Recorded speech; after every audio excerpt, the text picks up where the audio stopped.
como advogado, o senhor como congressista brasileiro, eu me faço uma pergunta, senhor, de um aspecto um pouco mais amplo. O Congresso brasileiro tem noção de que a nossa Constituição não existe mais, que ela não está sendo respeitada, as nossas leis não estão sendo respeitadas?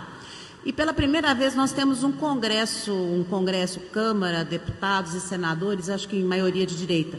Eles conseguem se organizar para defender os nossos interesses e a nossa Constituição, e eles entendem que as prerrogativas deles estão sendo atacadas violentamente, que logo, logo, depois do povo, não vai haver mais Congresso, ou seja, Câmara de Deputados e Senadores no Brasil. Eles conseguem entender isso? Excelente pergunta. Então vamos lá. A sua pergunta, na verdade você fez duas perguntas. A primeira é, nós temos a maioria de direita e se essa direita consegue se organizar. E não, nós não temos a maioria de direita. Direita no Congresso hoje deve ser algo em torno de 30 a 35 deputados. Centro-direita a gente talvez consiga chegar a 100, cento e pouco. Esquerda, algo em torno de 60 a 100 deputados. Percebam que as votações sempre são assim, uma semana a gente ganha, outra semana a gente perde. Uma semana a gente ganha, outra semana a gente perde. Porque o fator de equalização é o centro. Então você sempre vai ver que ganha por 280, 300 votos, perde por 280, 300 votos. Porque essa base sólida fica na direita e essa base sólida fica na esquerda.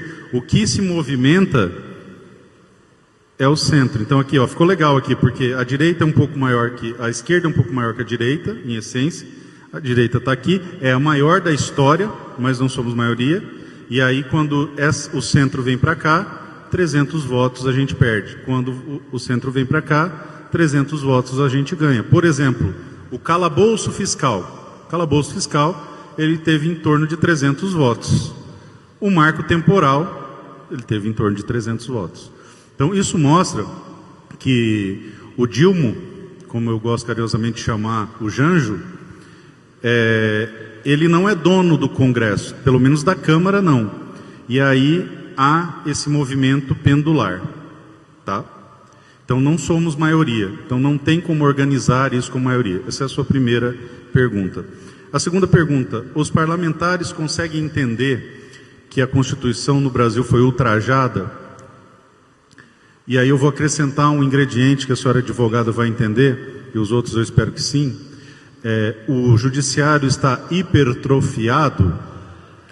A grande maioria entende, uma boa parte compreende, e alguns conseguem vislumbrar a essência desse problema. E quando eu digo alguns, são poucos.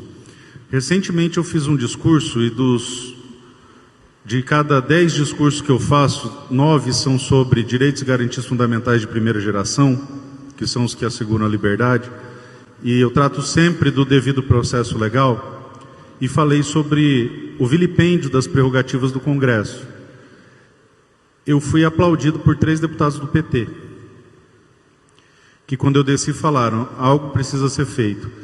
Então hoje, tanto a esquerda quanto a direita e quanto o centro entendem que algo precisa ser feito. Porque o incêndio hoje está vindo sobre nossas casas porque o vento vem a sudeste. Em determinado momento, quando o vento for a noroeste, vai queimá-los também. E eles têm essa compreensão. No entanto, o que me consola é que nenhum poder, por mais absurdo que seja, dura para sempre. As piores ditaduras sucumbiram e o poder absoluto sucumbe absolutamente. Então essa tensão criada pelo Supremo, que agora maculou o Senado, que é a Casa Maior, vai levando o processo político a um inegável ou inevitável reestruturamento das instituições. E eu posso provar isso para você. Desde o que eles chamam de redemocratização, nós observamos um executivo hipertrofiado.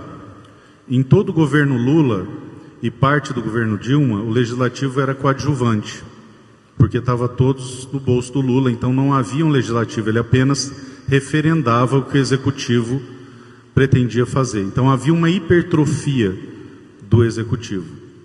No final da década de 90, nós começamos a aderir a teorias, em especial teorias alemãs, de desconstrução do positivismo e a adoção de usos, costumes e princípios no lugar do texto da lei, desencadeando o que nós conhecemos hoje por ativismo judicial.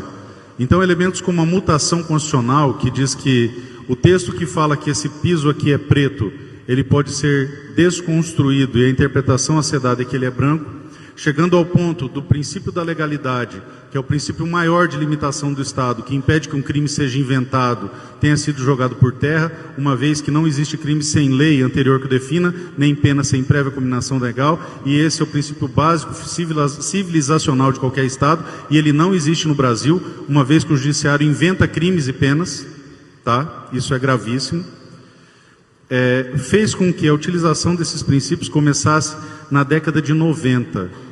Eu entrei na faculdade de Direito no final da década de 90, eu vi isso acontecer.